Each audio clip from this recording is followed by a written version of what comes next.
지난주 말씀을 잠깐 요약하면 왜 우리가 열심히 수고하고 노력한 만큼 결과가 없는가? 열심히 수고하고 노력하면 그 수고하고 노력한 만큼의 결과가 있어야 되지 않느냐?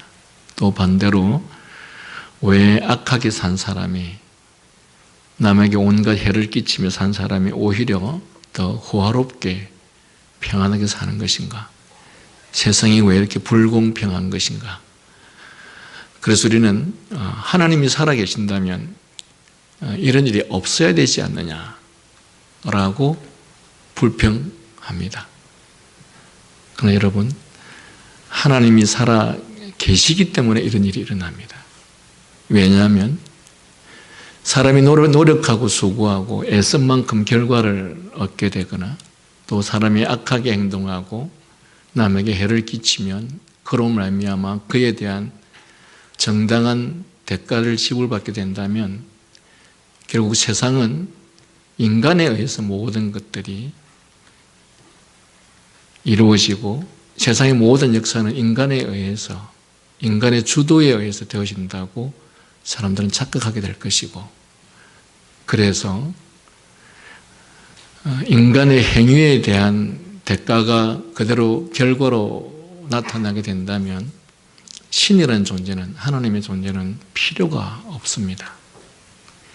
인간이 수고하고 노력한 것만큼의 결과가 나타나지 않거나 또한 온갖 악행을 저지른 자가 오히려 부여와 풍요를 누리게 되는 이 사실 앞에서 하나님께서 저희들에게 주시는 교훈은 세상은 인간에 의해서, 인간의 주도에 의해서 되어지는 것이 아니라 모든 것이 하나님의 뜻에 의해서 주어진다라는 너무도 귀한 교훈을 저희들에게 주시기 위해서, 즉 세상의 주인은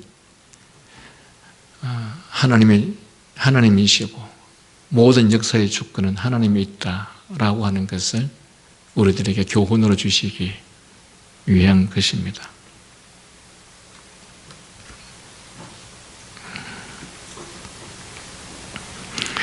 그러면 우리가 여기에서 한 가지 그럼에도 불구하고 의문이 생기는 것은, 열심히 수고하고 땀 흘리며 선하게 산 사람이 그럼 왜 그렇게 고통을 또 억울함을 겪어야 합니까? 그것이 단지 하나님이 세상의 주권자라고 하는 그 사실을 알리기 위한 그 한 가지 이유 때문에 선한 사람이, 열심히 살아간 사람이, 열심히 노력한 사람이 그런 시련과 어려움을 당해야 됩니까? 라고 우리는 질문할 수 있습니다.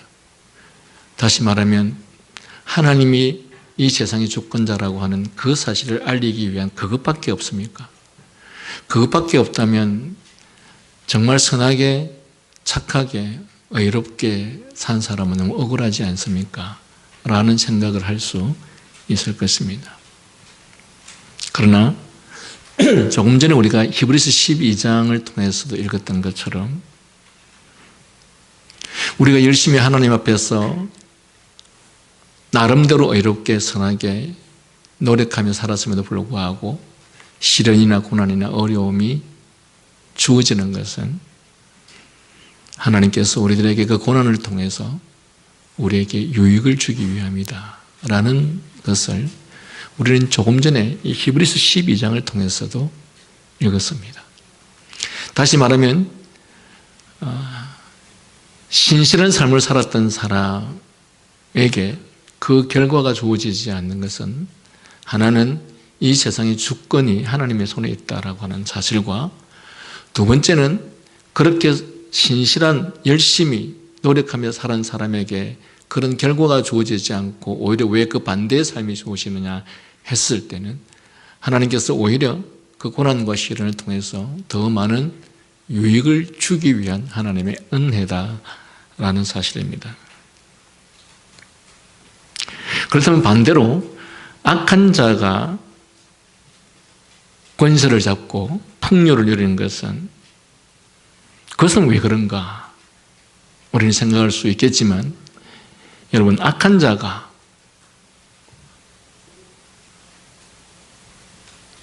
권세를 잡고 풍요를 누리는 것은 그것 자체가 행복이 아니라 그가 풍요를 누리면 누릴수록 권세를 잡으면 잡을수록 오히려 그 자신의 삶을 스스로 자발적으로 심판을 향하여 지옥을 향하여 가는 것이기 때문에 우리는 그런 것을 보면서 분노할 필요가 전혀 없습니다. 아니, 왜 저렇게 악한 사람이, 저렇게 나쁜 짓을 하는 사람이 저렇게 풍요를 누리며 떵떵거리며 사는 것인가 하는 것을 보면서 우리는 분노합니다. 그래서 우리는 마치 그런 사람들을 보면 견디지 못해서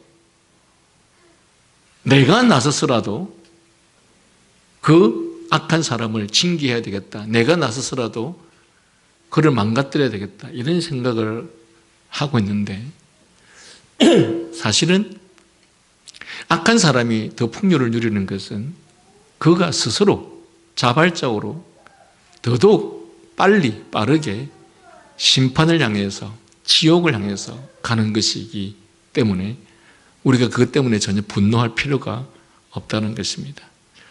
그리고 성경이 가르치는 것 복음에 의하면 여러분이 훌륭하다고 생각하는 그런 지도자가 믿음 안에 있지 않을 때 그들은 영원한 지옥 형벌과 심판에 처할 것입니다.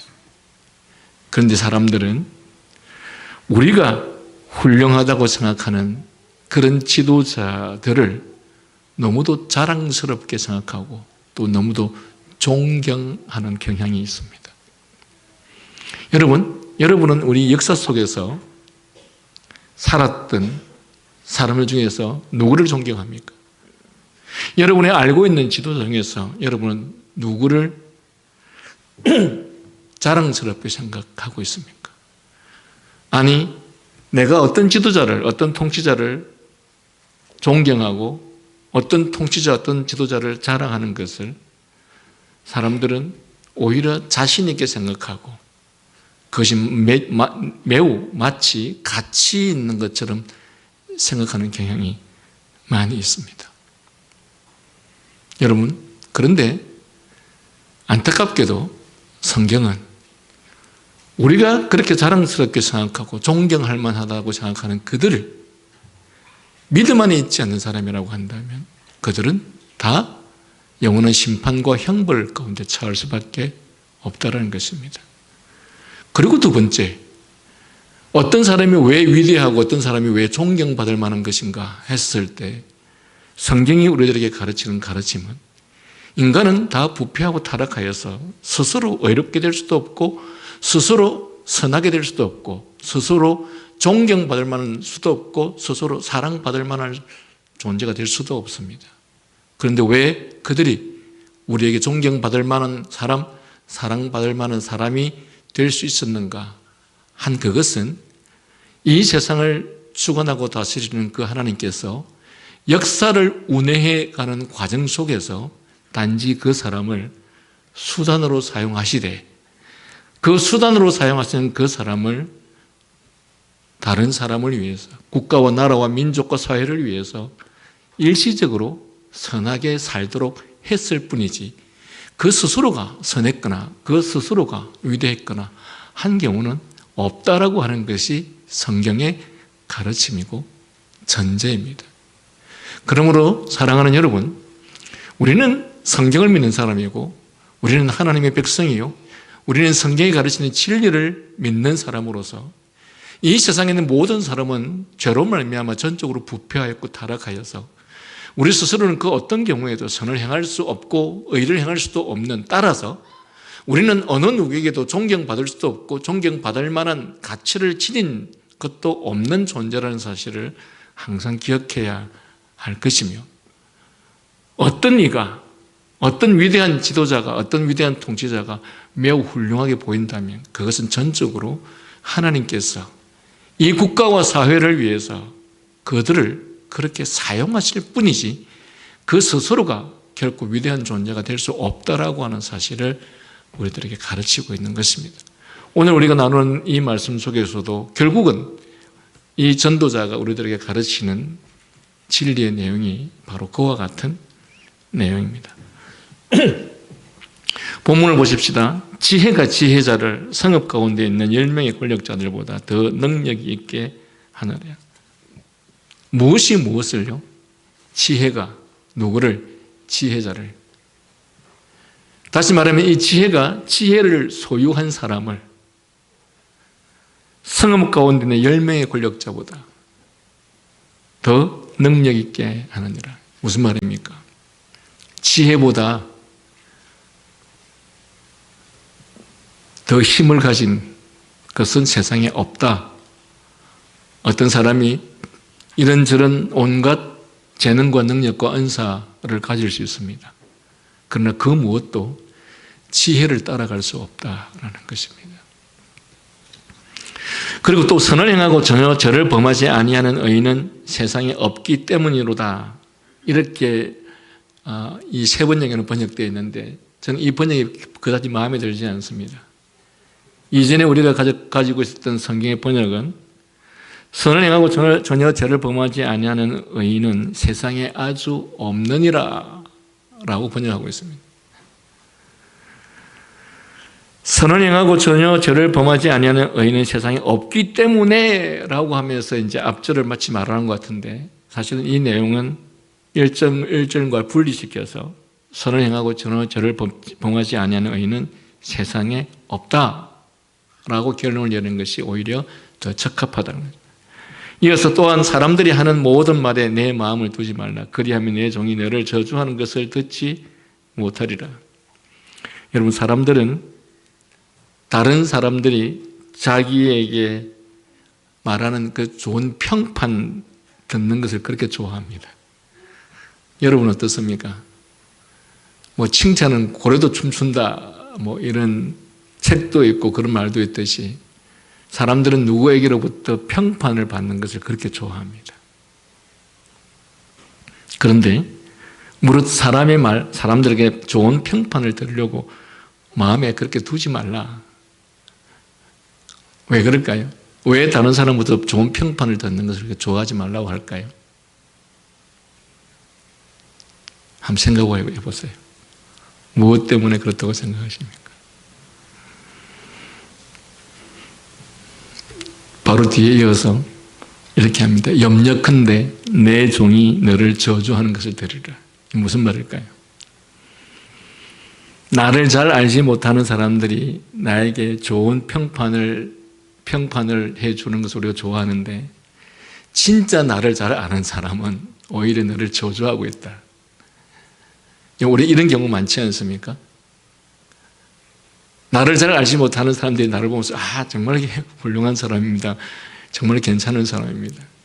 그렇게 말하고 있는데 자기 집에 있는 아이는 우리 아빠, 우리 엄마 정말 형편없는 사람입니다. 당신은 우리 아빠 엄마를 당신은 저 사람을 잘 모르기 때문에 하는 소리입니다. 지금 그런 내용입니다. 다른 사람들에게 아무리 좋은 평판을 들어봐야 뭐하니?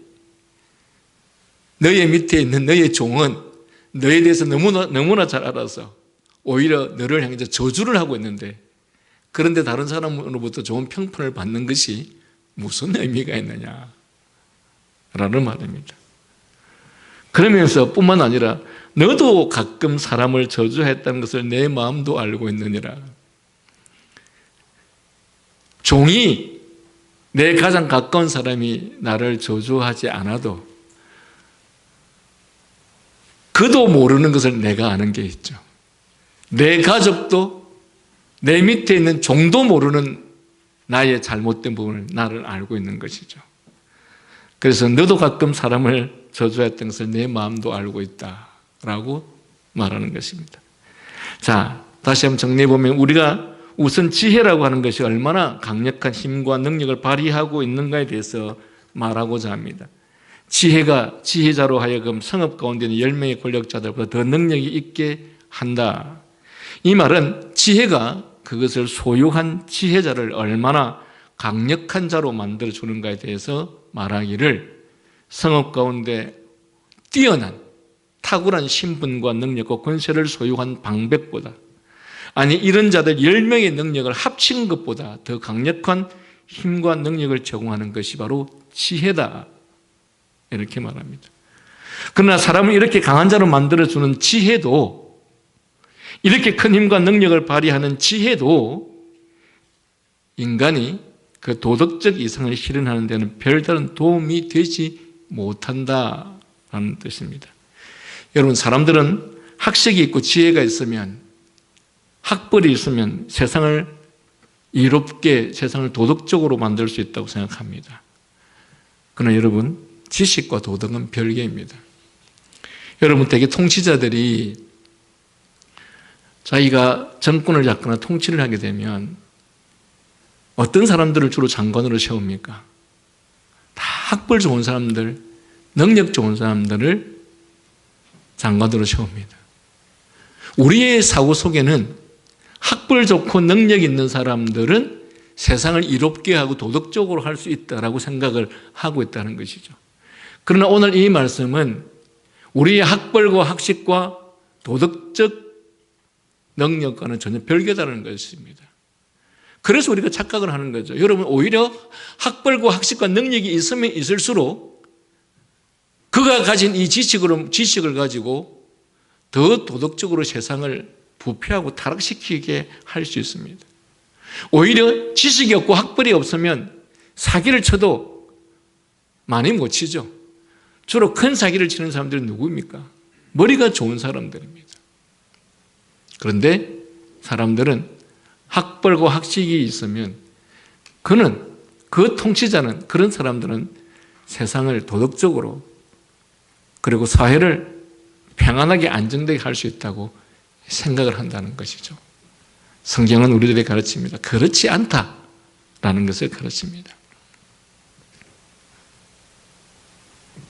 그래서 제가 여러분들에게 드릴 수 있는 말씀은, 우리는 자꾸 이 어리석고 이 무지한 백성들이 자기들이 보기에 훌륭한 지도자가 세상을 도덕적으로 정의롭게 만들 수 있다고 생각을 하는데, 사실은 그것은 대단히 한심스러운 모습입니다. 왜냐하면 인간은 아무리 그가 학식을 가지고 또는 아무리 그가 능력을 가졌다고 해서 결코 세상을 도덕적으로 그리고 정의롭게 할 수 없습니다. 여러분, 인간이 근본적으로 부패하고 악한데, 인간이 근본적으로 타락했는데 그 타락하고 악한 그에게서 어떻게 선하고 의로운 삶이 나타날 수 있겠느냐라는 것이죠. 그래서 누군가가 말씀했죠. 아무리 위대한 사람이라도 그가 독재자가 되면, 즉 권력을 독점하게 되면 그는 반드시 타락하게 되어 있다. 왜냐하면 인간은 근본적으로 부패하고 타락했는데, 이 근본적으로 부패한 타락한 그를 누군가가 견제해 주지 않으면 인간은 그 근본적으로 타락한 거기에다가 그에게 힘이 실리게 되면, 권력이 실리게 되면 반드시 그는 부패하고 타락하게 되어 있다는 것이죠. 여러분, 하나님께서 다윗에게 왕으로 세우시겠다고 사무엘을 통해서 기름을 부으시고 나서 얼마나 오랜 시간 동안 다윗을 훈련시켰는지 모릅니다. 여러분, 다윗이 사울로부터 죽임을 당할 수밖에 없는 현실 속에서 얼마나 많이 쫓겨다녔고, 그리고 자기를 그렇게 괴롭히는 사울을 다윗이 죽일 수 있는 기회가 몇 번 있었습니다.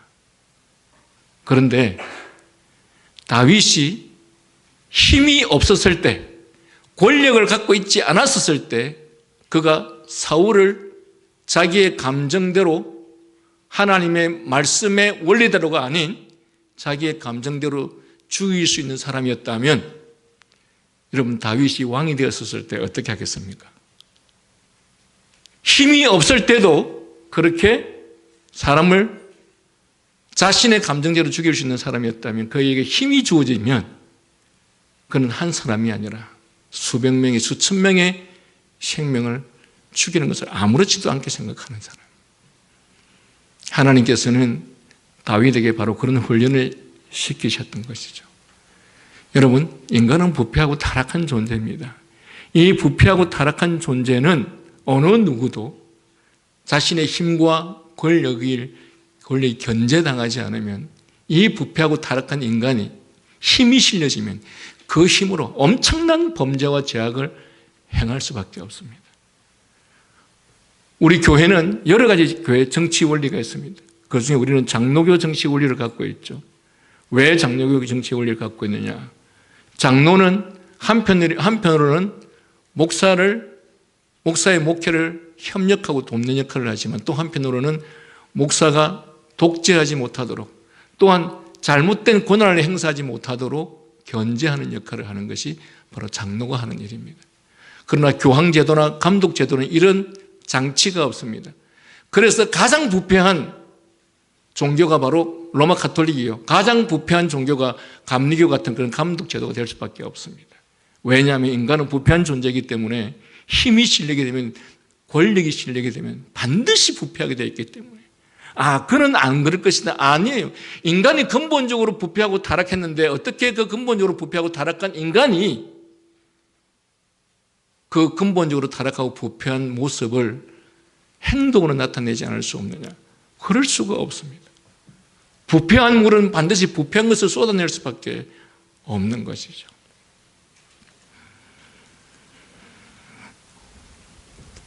여러분, 그래서 최소한 우리 그리스도인이 이렇게 생각하면 안 됩니다. 우리가 지도자를 바꾸면 세상이 평화로워질 것이다. 여러분, 어느 지도자도 세상을 도덕적으로 의롭게 평화롭게 할 수가 없습니다.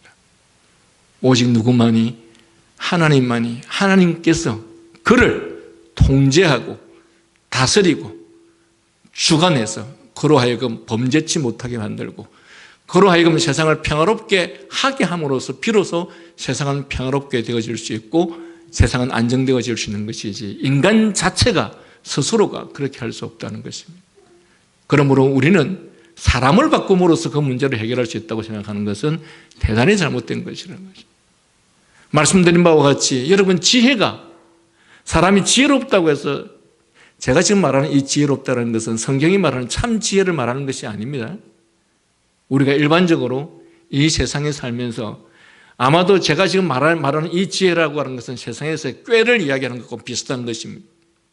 많은 학식과 지식을 가진 사람은 나름대로 지혜롭다고 할 수 있겠으나 그러나 근본적으로 인간의 부패한 존재이기 때문에 그 사람으로부터는 어떠한 도덕적 삶이 나타날 수 없다는 것입니다.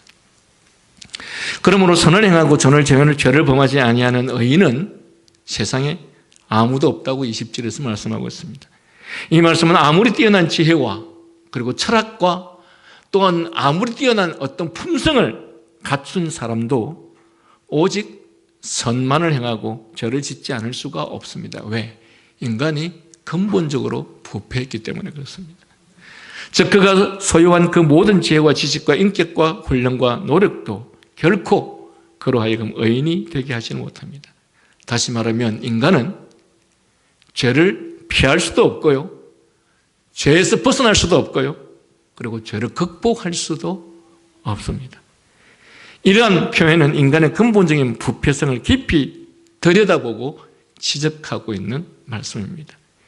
이어서 21절, 22절 말씀에 다 같이 한번 읽어볼까요?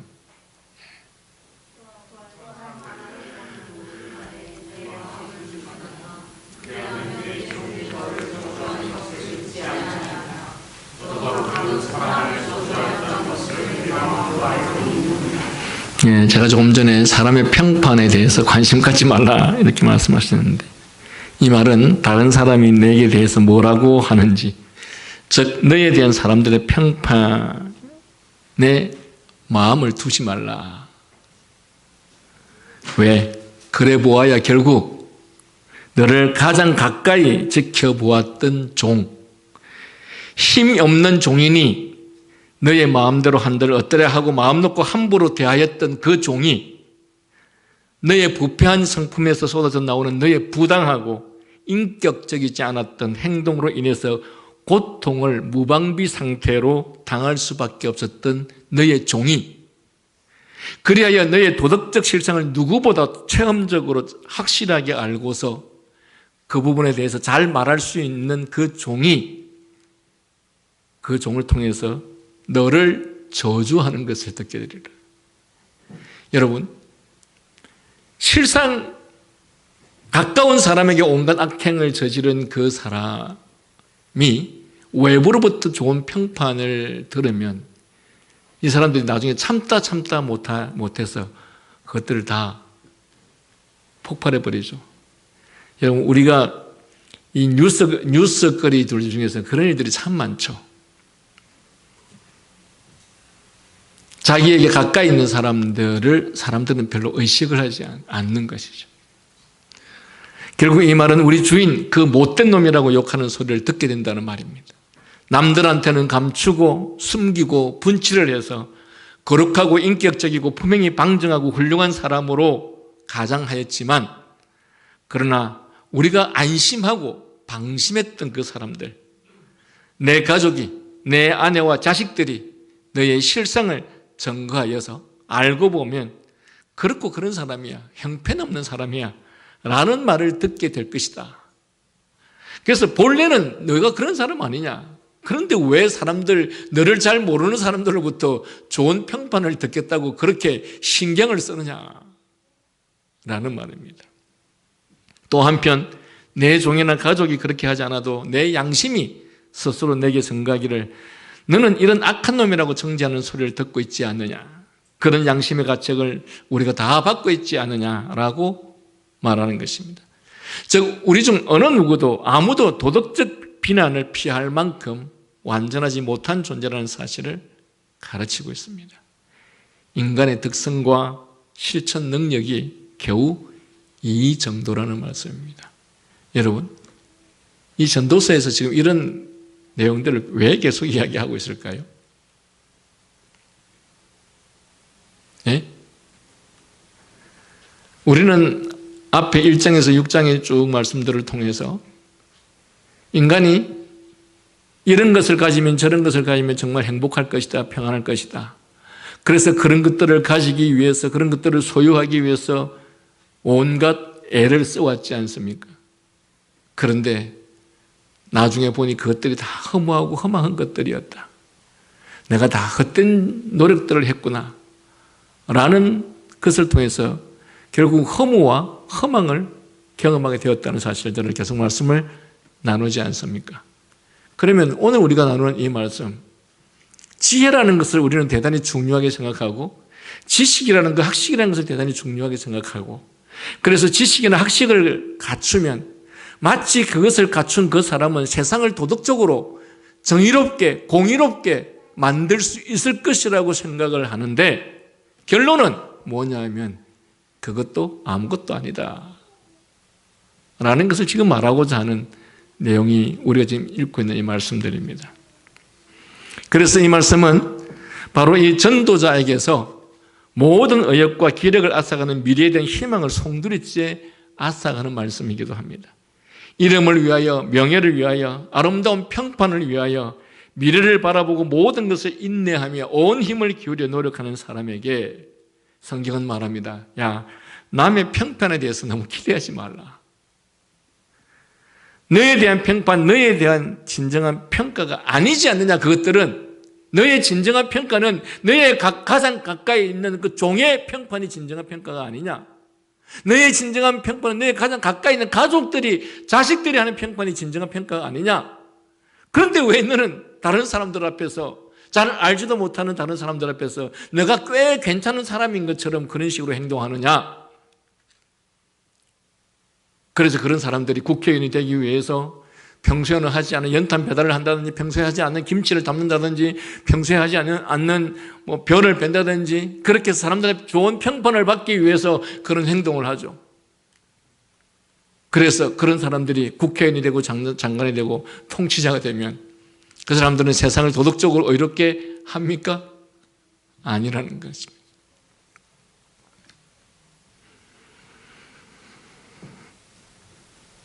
(23, 4절) 내가 이 모든 것을 지혜로 시험하며 스스로 이르기를 내가 지혜자가 되리라 하였으나 지혜가 나를 멀리 하였도다.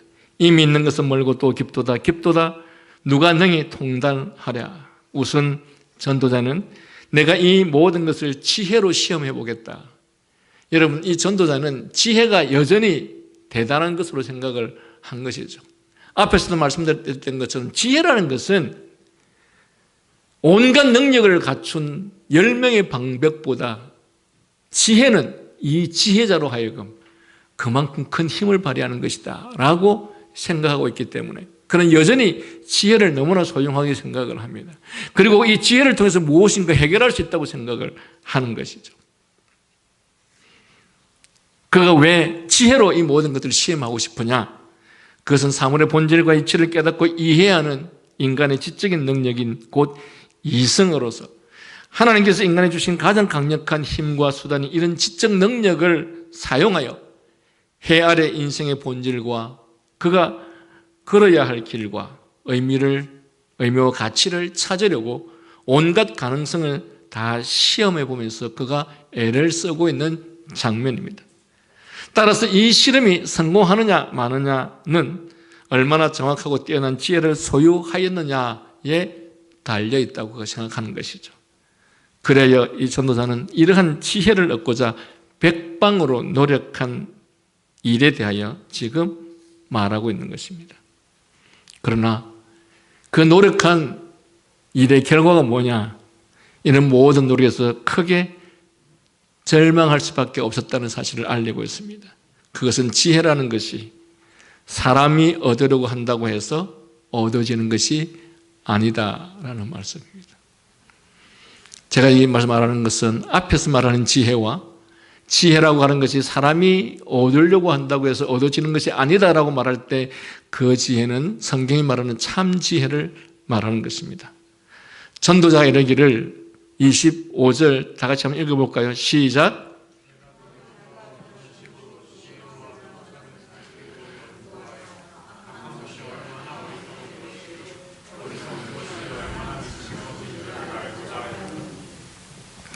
여러분, 내가 지혜로우리라 또한 내가 지혜자가 되겠다 하면 내가 더 지혜로울 수 있을까? 더 온전한 지혜, 더 넓고 깊이 깨닫는 지혜를 얻을 수 있을까? 해서 애를 써보았지만 결과적으로 확인한 것은 지혜라는 것은 내게서 멀다라고 말합니다.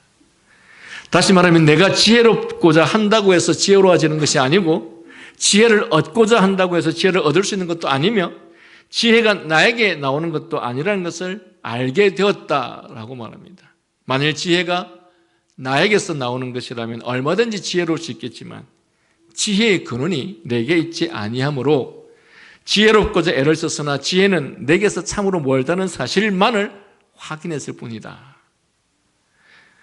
그래서 그는 지혜라는 것이 도대체 무엇이냐? 그 역시 내게서 너무 멀어서 알 수 없는 것이다 라고 말합니다. 그것은 인간이 도달할 수 없는 영역인데 그 누구보다도 많은 지식과 깊은 지혜를 소유하였던 전도자이지만 그럼에도 불구하고 그는 참된 지혜를 가질 수 없었다라고 말합니다. 여러분, 이 말이 왜 맞습니까? 여러분, 아담과 하와가 범죄하여서 죄가 우리 안에 들어와졌을 때 우리는 우리의 감정이 부패해졌고 그리고 우리의 이성이 망가뜨려졌습니다. 다시 말하면 지혜가 부패해졌단 말입니다. 그러면 그렇게 지혜가 부패한 인간이 그에게서 올바른 지혜를 가지고 싶다고 해서 그 사람에게서 올바른 지혜가 나올 수 있느냐? 여러분은 여러분이 생각하고 있는 것이 지혜롭다고 생각하십니까? 아니면 여러분이 존경하는 누군가가 생각하는 것이 지혜롭다고 생각합니까? 사람들은 자기랑 생각이 맞으면 또한 그 사람의 생각이 동의가 되면 이 사람은 참 지혜로운 사람이구나 라고 말을 합니다. 여러분, 그러나 지혜는 하나님만이 주실 수 있는 것이고 하나님을 경외하는 자만이 소유할 수 있는 것이지 왜? 죄가 인간의 지성을 부패시켜 버렸기 때문에 인간은 근본적인 참 지혜를 가질 수 없습니다. 지금 이 전도자는 그 사실을 깨달았다는 것입니다. 그런데 여러분 어떻습니까? 자녀를 기르는 우리 부모들은 우리의 자녀가 우리의 자식이 지혜롭고 훌륭한 사람이 되게 하기 위해서 온갖 좋은 교육들을 받으려고 하죠. 여러분의 자녀들에게 온갖 좋은 교육들, 소위 많은 돈들을 들여가면서 여러분의 자녀들을 가르치는 그들이 참 지혜를 가진 사람인가요? 그들이 바른 진리와 바른 이성을 가진 사람들인가요? 그들의 사고가 하나님으로부터 온 참 지혜를 소유한 사람들인가요? 그런데 인간은 참 지혜가 인간으로부터 올 수 있다고 생각합니다. 그래서 더 학식이 있는, 더 학벌을 가진 사람으로부터 무엇인가를 배우면 그는 지혜로운 사람일 것이라고 생각합니다. 여러분, 그렇게 해서 좋은 학교를 나온 엘리트들이 뭐를 합니까? 각 분야에서 지도자가 되죠. 그런데 그들이 어떻게 행동하던가요? 그들에게서 나오는 온갖 행위들은 너무나 부패하고 타락한 모습들이 정말 많이 나오죠. 여러분, 지혜는 세상으로부터 배울 수 없는 것들입니다. 지혜는, 참 지혜는 하나님으로부터만 배울 수 있는 것들입니다. 그런데 심지어 우리가 그리스도인 우리의 자녀들을 오히려 하나님의 말씀을 통해서 참 지혜를 배우게 하려고 하는 그 노력보다 오히려 하나님을 전혀 경외하지 않는 사람들로부터, 그런 학벌과 학식을 가진 사람들로부터 우리의 자녀들을 교육시키려고 하는 것이 우리의 현실적 모습들인 것이죠.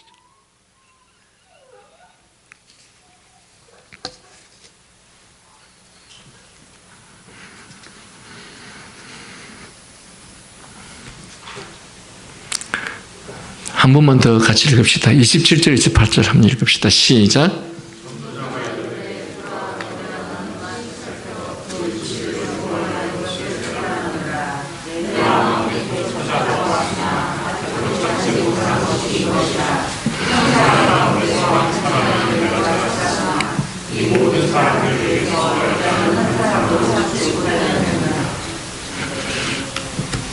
사실은 이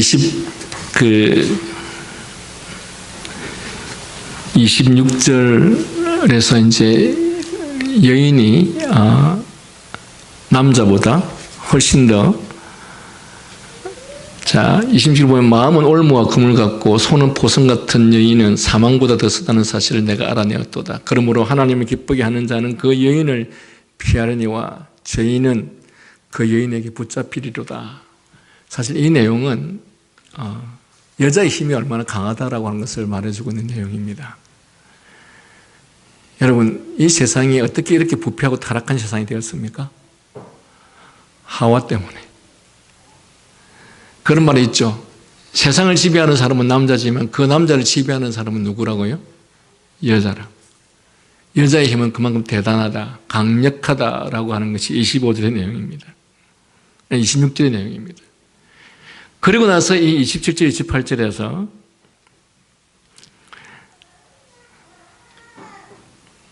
또다시 말씀하기를, 전도자가 이르되 보라 내가 낱낱이 살펴 그 이치를 영과 이것을 결하노라. 내 마음이 계속 찾아보았으니 아직도 찾지 못한 것이 이것이라 하면서 1000사람 가운데서 한 사람을 내가 찾았으나 이 모든 사람들 중에서 여자는 한 사람도 찾지 못하였느니라.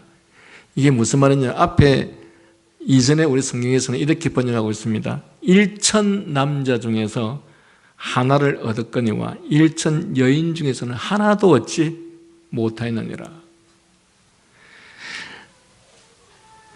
남자를 지배하는 그 여인이지만 그 여인의 진정한 도덕적 의미에서 진정한 여인, 참된 지혜를 가진 여인은 없었다라고 말해놓고, 그리고 여기에서 이제 그렇게 보면 이 말씀을 얼핏 보면 남자를 높이는 말 같지만 사실은 이어서 말하기를 1000명 중에 겨우 하나 얻은 그 남자도 하나님께서 정직하게 지으셨으나 많은 꾀를 내는 부패하고 간교한 사람에 불과하였다.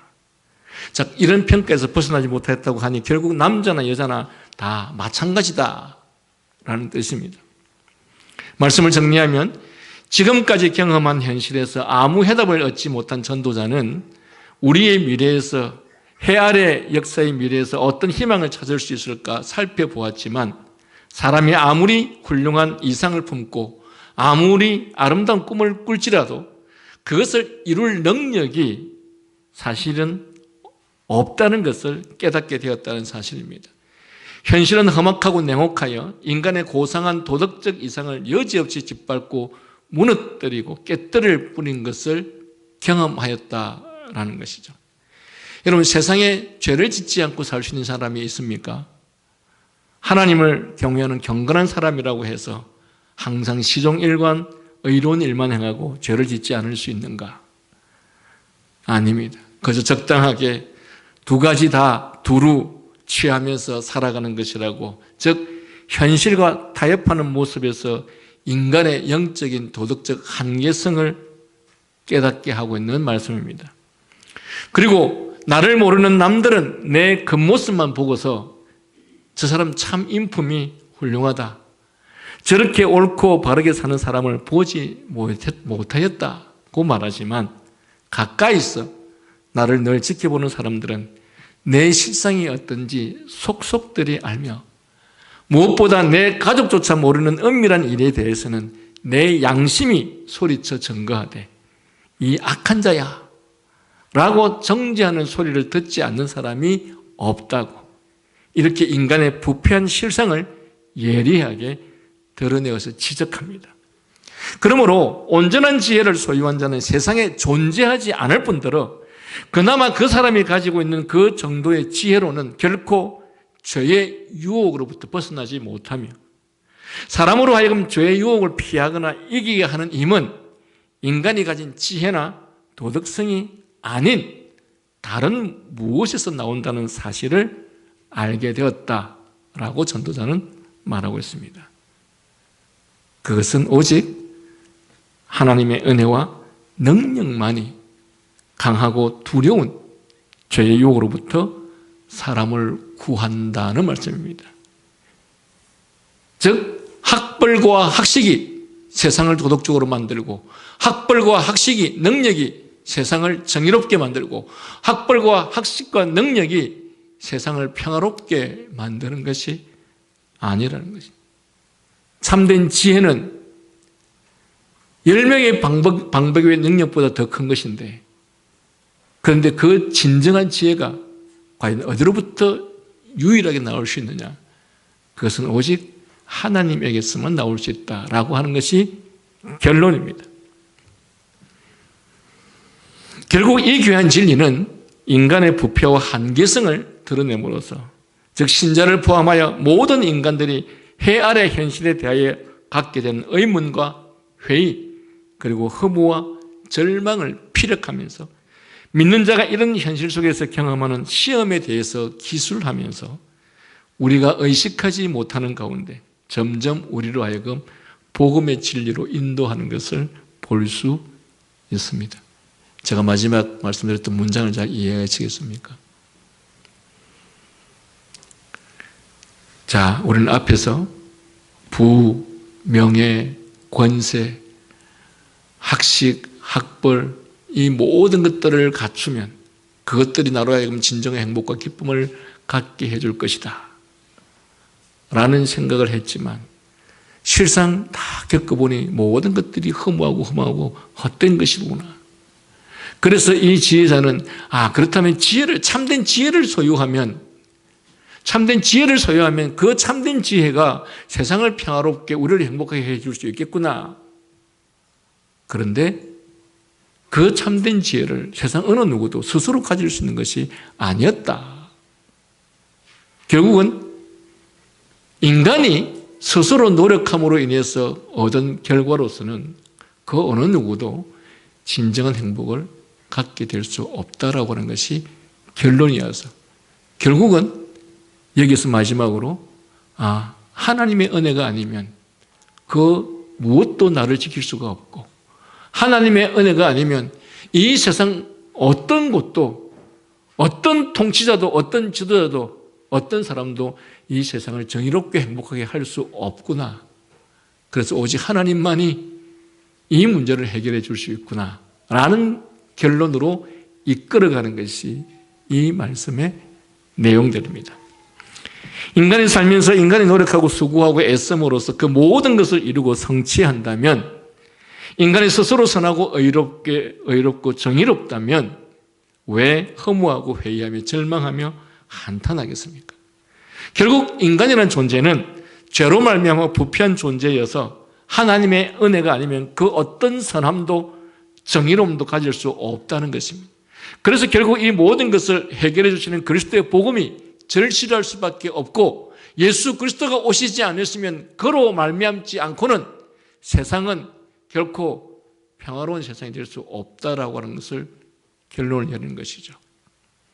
여러분, 하나님께서 왜 우리를 그리스도인을 먼저 삼으셨습니까? 여러분, 그리스도인은 뭐 하는 존재입니까? 세상에서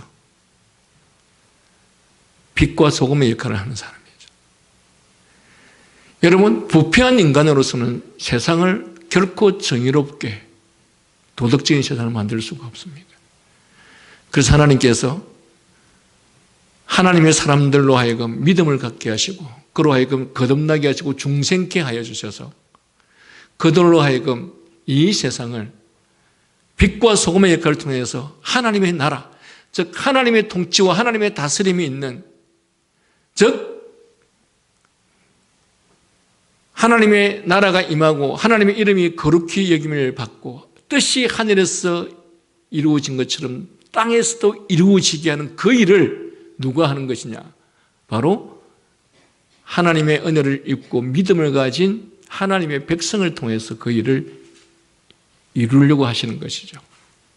그런데 오늘날 여러분, 왜 이 대한민국 땅에는 이렇게 많은 기독교인들이 있는데 그들이 빛과 소금의 역할을 통해서 이 세상, 이 나라, 이 국가를 하나님의 나라로 만들지 못합니까? 이유가 뭐라고 생각하십니까? 저는 이렇게 결론 내릴 수 있습니다. 이 땅에 수많은 기독교라는 종교인들은 있지만 정말 빛과 소금의 역할을 통해서 우리가 살고 있는 이 땅, 이 대한민국, 이 나라, 이 국가를 빛과 소금의 역할을 통해서 세상을 바꿀 수 있는 힘과 능력을 가진 진정한 거듭난 참된 믿음을 가진 그리스도인들은 거의 없기 때문에 그렇다는 것입니다. 여러분, 복음이 가는 곳에는 세상이 바뀌어집니다. 법이 잘못되고 사회가 부패하고 사회가 타락하고 나라가 부패하고 나라가 타락하고 했을 때 복음이 가는 곳에는 그 복음을 가진 사람들을 통해서 세상을 바꾸어 나가는 것입니다. 여러분, 과거에는 노예제도가 있었지 않았습니까? 그러나 복음이 가는 곳에는 그 정부가, 나라와 국가가 시행했던 그 노예제도가 사라졌죠. 복음이 가는 모든 곳곳마다 성경에 입각한 진리들이 그 나라와 국가의 법으로 새로 바뀌고, 그러면서 그 국가와 나라가 하나님의 법에 근거한, 성경에 근거한 법과 제도로 바뀌어가게 하는, 그것이 하나님께서 당신의 백성을 부르신 이유입니다. 그러나 오늘날 기독교는 교인들이 다 기복주의 신앙인들이니까 세상을 바꿀 수 있는 참된 신앙을 가진 사람들이 아니라 모두가 거의 대부분이 기복주의 신앙이다 보니까, 다시 말하면 이 기독교라고 하는 종교를 통해서 내 소원을 이루겠다라고 하는 것이 그들의 목적이다 보니 그들은 어떤 면에서 참된 지혜를 소유한 참된 그리스도인이 아니어서 세상을 바꿀 힘과 능력을 갖지 못한 사람들일 뿐이었다라는 것입니다. 여러분, 지금 이 솔로몬이라고 하는 전도자는 말씀하고 있습니다. 세상의 그 어떤 학벌과 학식과 부와 능력도 세상을 도덕적으로 의롭게 평화롭게 바꿀 수 없습니다. 오직 무엇만이? 하나님께서 주신 지혜만이. 그래서 이 지혜를 소유할 수 있는 것은 예수 그리스도를 통해서 우리의 죄의 문제가 해결되고 예수 그리스도가 우리를 위해서 속죄하심으로 말미암아서 우리가 심령으로 새롭게 되어 있는 은혜가 이루어져야만이 비로소 뜻이 하늘에서 이루어진 것처럼 이 땅에서도 이루어지는 그런 은혜가 주어질 수 있다는 것입니다. 기도하겠습니다.